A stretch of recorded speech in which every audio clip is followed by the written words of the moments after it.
guys, Betsy here with Unique Paper 15. Thanks so much for stopping by today. Today's card is this kitty card. It's actually a very special card that I made for a friend, and she's got many cats, but I colored 2 of her cats. I started out with using the Winnie and Walter Welcome to the Family, and I'm picking that cat stamp right there at the top, and I'm going to try to color him to make him look like 2 cats. I'm going to use my Simon Says Stamp Intense Black, that's one of my newer inks, and just some basic 110 pound cardstock. So I'm going to go ahead and get all set up here and pick the kitty stamp. I decided to put my paper vertical so that I could end up getting 2 card bases out of this, and you'll see. I use my Dollar Tree masking tape because it's got a very low tack adhesive, so it's a less risk of ripping the paper. So go ahead and adhere that down and get started. So what I want to do is take this cat and put it in a bunch of different positions all over the page so that it just fills up the page, and you should always start in the middle, that way you can work out. And I'm using my new little chamois there. I'm just showing you how I'm cleaning off my stamp. You got to make sure it's dry though. So now I'm picking just random positions, so I decide, okay, I'll do the corners, and I'm skipping through so you don't have to suffer all of the stamping. Making sure that it's nice and crisp, cleaning in between, that way I don't get any of that shadow stamping. I definitely don't want to ruin this piece. So I'm just putting the cat everywhere there's enough gap for a cat, and I'm trying to make sure it's in a different position than the 2 cats to its left or right. So I'm filling up the page here. Almost done. And that's looking pretty full of cats. Now, I'm going to go ahead and also use the Waffle Flowers Sweet Stamp. And you see that lollipop right there? Well, I'm going to use it as a ball of yarn. So I decided, okay, I just need to mask off the lollipop handle. So in the beginning, I end up using like a piece of paper to make sure that the handle doesn't show, because I need to make sure I get that full circle in there. And there's the paper. But then I quickly realized, wait, I can stamp it and just wipe off the handle. So that's what I ended up doing. So you see it looks like yarn. Now I pick my Sugar Pea Designs for the fish and my W+9 for this little like floral bloom in there. And that's going to represent catnip. I googled a picture of catnip, and this is what it looks like. So it almost looks like that bloom. You see it's almost like pink kind of flowers. So it looks very similar to that little like flower floral stamp from the W+9. I bet you if you look, you guys would see. See? Kind of looks like the catnip. So I'm going to use the fish and that little flower thing for the catnip. And I'm just going to spread those out in the gaps where the yarn and the cats are not, just to put, you know, some accent pieces in there. I think it came out really nice. Definitely filled the page. Okay, here is the kitties I'm coloring. This is the Siamese, and this is Ficretta's cat. Well, one of them. I think he's beautiful, and she's always posting pictures of them, so I know that they mean a lot to her. So I pick the 2 that I see the most in her Instagram post. And I think one, that was Coffee, and the one I'm about to show you, I believe his name is Speedy. So I'll show you here. He's gray with black stripes, and he has a little brown nose and brown ears. So I found the best photos I could of both the cats, and I'm like, okay, I'm gonna give it a go. I'm gonna try to color these cats the best I can. So I opened the picture of Coffee, and I left it on my phone the whole entire time that I was coloring, and I made sure I had him as well, Speedy. So now I'm gonna get started, and I pull out some of my new chameleon markers, and these are in the, I guess it's considered their skin tones, but they're browns. And they're really neat the way you can shade them down. So I'm going to skip through so you guys don't have to see all of this, but I give the brown cats a really light, basic, like a nude shade over the whole cat, and I leave the center of his face a little like empty, so because I know I'm going to go in with darker colors. This is almost like a caramel color, and I'm doing the center of the face almost in like a cross, because that's how the Siamese kind of look. They have that cross on their face. So I continue to just do some shadowing around the tail and the feet and those ears, just to give some dimension there. And I try to make the light source equal to the page, not to the cat. So you see, that's what I'm doing. I'm going darker with that cross, and then the tail and feet. And you see, that's what I've done. That's that stage. I'm trying to show you each stage. So now I know that I need to go even darker. So I pick a darker brown marker, and this is one of my Spectrum Noir. And I pick a much darker brown, go on the outside of that tail, the feet, the tip of the ears, and again that cross in the face. Now I'm going to come in with a lighter brown, and I just go over the exact same areas with that dark brown to give them some dimension and some shadow. And you'll see here, I'll do the rest of them. And this is a little lighter brown, so I'm just doing the exact same things. So the darker brown to the lighter brown, because again, it's a very small working area. Now back to that lightest color that we started out with, to kind of blend them together so it's not so sharp. It actually blends into the kitty. Okay, and this is, I believe, the lightest of the nude colors. I'm trying to make the center of his face and the center of his chest lighter than anywhere else. Now I come in with my Winsor & Newton caramel, and this is my final blending color to bring the brown into the light, or the dark into the light, and so on. So it all is kind of seamless. And there you go. I'm going to show you here how they look. They look kind of cute, right? Looks like a Siamese cat. I'm just doing some final touches on the feet and the ears. Now on to Speedy, the black and white, or gray and black.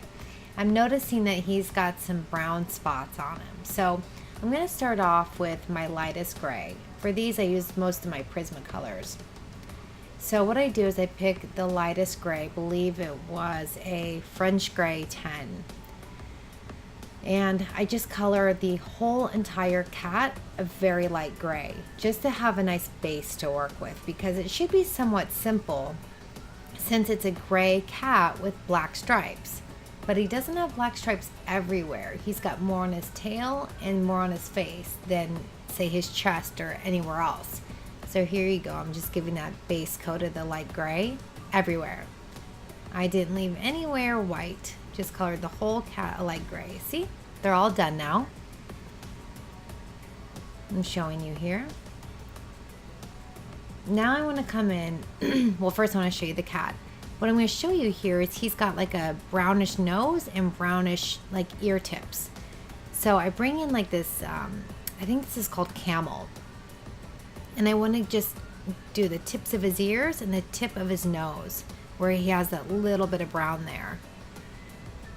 Now I'm taking in a lighter, I think this is a French gray 30, and I'm just doing stripes from the top of the head, and then his cheeks, the tail, and the sides of his body. I do not bring him like a full entire stripe, just like a flick. A flick from the left and right, a flick from the left and right on the face, and then down on the head. You'll see there. Do you see what I mean? Very simple flicks. And then I shadow his legs and feet a little bit. And now I'm just going to go ahead and repeat with a darker black. Well, I'm sorry, darker gray. Just to give it a little more dimension so you can see that he's actually a striped cat. So I think in total it was 3 grays I used on him. Now I'm taking my Copic multiliner and I'm giving him whiskers. I'm literally just drawing them on and putting some dots on the face where the whiskers would come out of. And I do the same for the Siamese cat too. Okay, so now to the catnip. I'm looking at this picture and I see that it has pink blooms. The leaves are green, but the actual blooms are pink. So I'm not going to put too much green into this because it's such a small stamp. So I just use a spring green and a chartreuse green, and then I come in with a simple pinky purple and I hit the blooms.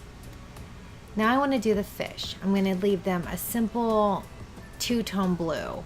So I come in with my neon blue and then I believe my robin's egg blue, and just kind of blend those two blues together. Now for the yarn, it's my Y21, and then I come in with like an orangish color for the center. I'm trying to give it a little bit of dimension, like it's yarn rolled up. So the balls of yarn are done. I'm going to show you here. So you have both cats, the catnip, the fish, and the ball of yarn. So far it looks really cute. This was such a fun card to make. Okay, so now I have this cardstock here. The blue matches the fish, the pink matches the blooms, and the brown matches the cat. And this stamp set I got from Chantal, it's really cute. This one says, a good friend knows all of your secrets. The best friend was there and you did them. Something like that. So I decide, okay, how do I want to cut out this stamp, this piece, this background? So I'm deciding on which die cut I should use. And since I just got my new wonky stitch frames, I go with my wonky stitch frames because I'm trying to keep as much of the piece as I can.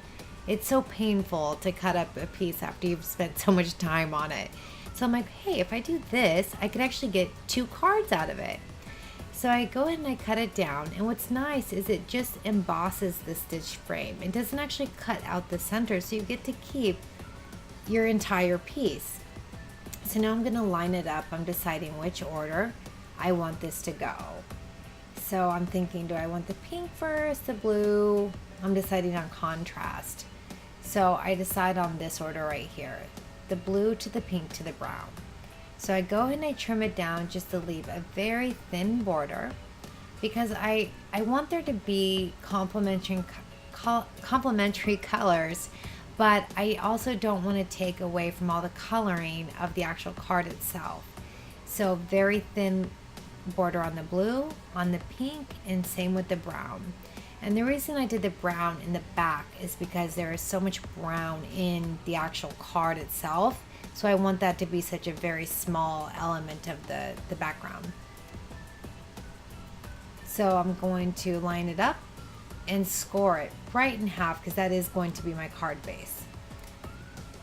Make sure it's nice and crisp, and then I'm going to trim down the excess. And it's trimmed. Okay, so now I can start assembling the card.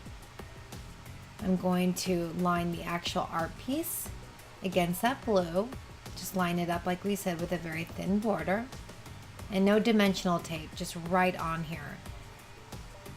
Now on here is where I put the dimensional tape from the blue to the brown. It pops it up just a little bit.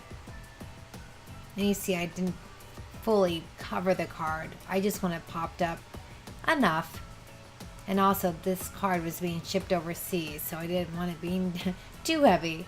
So the score tape. The score tape is what I put on the pink that's going to go to the brown because, like I said, this was shipping all the way to Croatia. So I wanted to make sure that in transit, which is a very long distance, that it didn't come unglued or, the heat would affect it. So I wanted to make sure it really stuck tight. So I used my score tape there. All right, now I'm going to remove the backing, and I need to make sure I get this right because score tape doesn't play around. It is sticky. So I go ahead and adhere it there. Now, time for the sentiment, which is that cute one I told you about. I'm going to go ahead and stamp this on some basic white paper.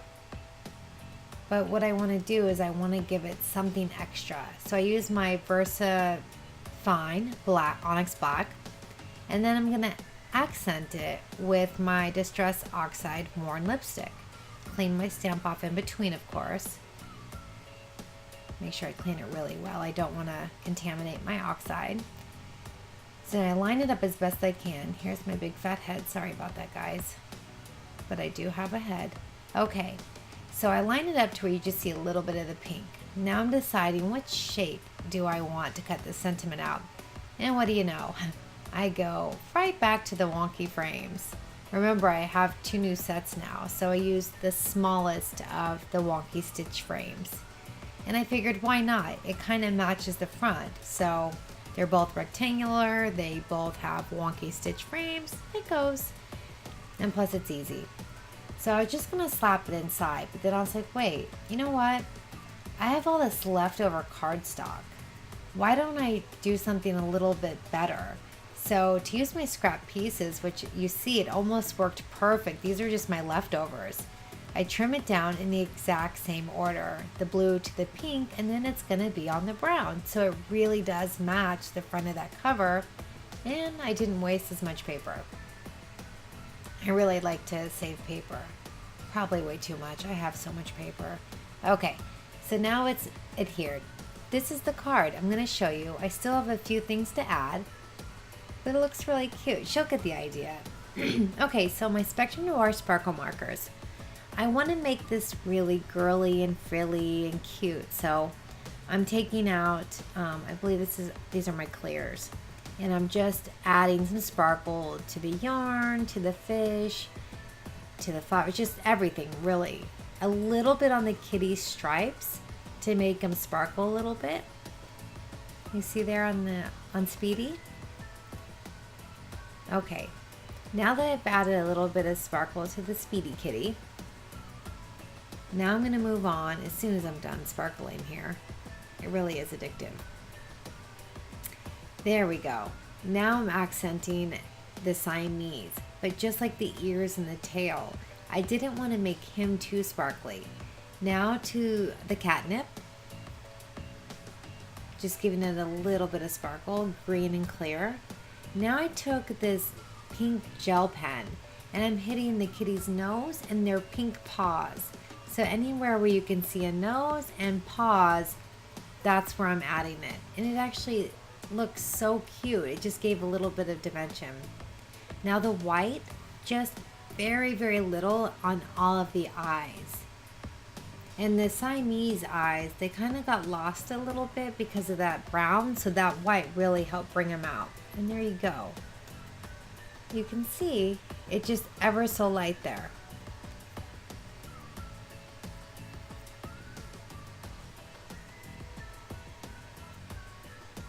Just letting you see the cat there, or the card, and the kitties, and the dimension with the stitch frame. Okay, so now I'm deciding which embellishments. So my honeybee, I love my honeybee embellishments. So I pull out I believe it's the baby girl, and that one because of the flowers, the glass drops, and the Hocus Pocus glass drops. Now, in the baby girl, I'm going to use the little flower. I'm going to show you here. Do you see those little flowers in there? I'm going to use those on the catnip.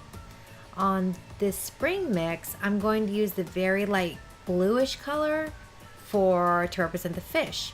And this one, the yellow little circles, is going to represent the yarn. So I'm going to go ahead and pull out a few of each. And you see there's that whole second piece there. I can make a whole entire another card. I hope somebody else has a Siamese and a black striped cat, because somebody's going to get this card. Okay, so I take the little flowers and I put it on top of the catnip there. And you can see there's not a lot now that I've basically cut this piece in two. So that's it for the catnip. Now on to the glass teardrops. And this is the really light aqua. It's so clear, it almost looks like it's completely translucent, but there's a little bit of like teal in there. So those I'm just kind of randomly placing along the card, and I'm trying to do like 3 of each. Now I pull out 3 yellow circles, and I'm gonna actually put those on the balls of yarn, right in the center. And you'll see here I'm almost done. I'll give you a close-up. Here you go. You see, it looks really cute the way it came out. The flowers, the glass teardrops, and the yellow circles. I love the way this turned out. I hope you guys liked this card, and if you did, please give me a thumbs up.